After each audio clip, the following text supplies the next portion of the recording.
Eto na isang magadong balita sa mga fans ng Rockets dyan. Kevin Durant pipirma na ng contract extension sa Houston Rockets at linggo po ang binibilang sa ngayon. Ibig sabihin nito ay malapit na. Malaking factor itong kontrata ni Kevin Durant na pa-expire na. Ibig sabihin nito ay mayroong posibilidad na tatapusin niya ang season na ito sa Rockets pero aalis sa pagsapit ng off-season, which is hindi naman talaga makabuluhan sapagkat magiging kawawa at luging-lugi itong Rockets. Sa pagbukas ng off-season ay malaki po ang issue nito sapagkat wala pang ibinigay na offer ang Rockets sa kanya. Ngunit sa isang balita galing kay Jake Fisher ay nakahanda na po ang extension niya. 2 taon po rito mga idol ang minimum sa kadahilanang nag-iingat din ang Rockets sa edad ni Kevin Durant. Sapat na ang 2 taon para sumubok sila na makapunta sa finals. Kung yung ibang mga malalaro ay nagmamadali na makabalik sa season ngayon, itong si Damian Lillard ay nagpi-playing safe para sa kanyang sarili. Ayon mismo kay Damian Lillard, hindi niya inaasahan ang kanyang sarili na makakabalik sa season na ito. Ayon pa sa kanya, alam raw niya na napakadelikadong injury ang Achilles at hindi ito yung tipong injury na minamadali. Ngayon, hihintayin niya kung hanggang saan, hanggang kailan na magiging 100% ang kanyang katawan bago siya bumalik.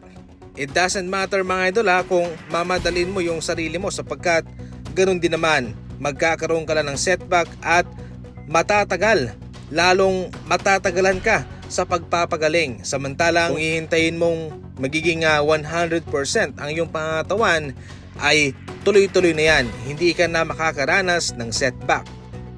So maraming nga sa ngayon ang nagtatanong kung bakit nga ba napakahirap talunin ng Golden State Warriors sa kanilang arena, sa kanilang Oracle Arena dati.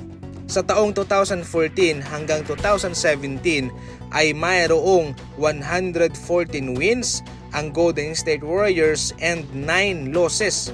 Imagine sa loob po ng 4 na taon, 4 na season, 9 lang po ang talo ng Warriors. Well, eto kasi, simula 2014 ay umiinit na itong Golden State Warriors, especially yung kanilang mga core player, Stephen Curry, Klay Thompson, Draymond Green, and Andre Iguodala. At lalo pa itong uminit at gumaling nung pumunta naman sa kanila si Kevin Durant. Nasa 114.8 points per game ang kanilang ina-average noon sa Oracle Arena at kanilang tinatambakan yung kanilang mga kalaban. Siyempre, dahil din po sa pamatay na tira ni Stephen Curry sa 3-point line ay lalo pang silang naging unstoppable. Maganda rin po ang kanilang depensa, especially si Draymond Green.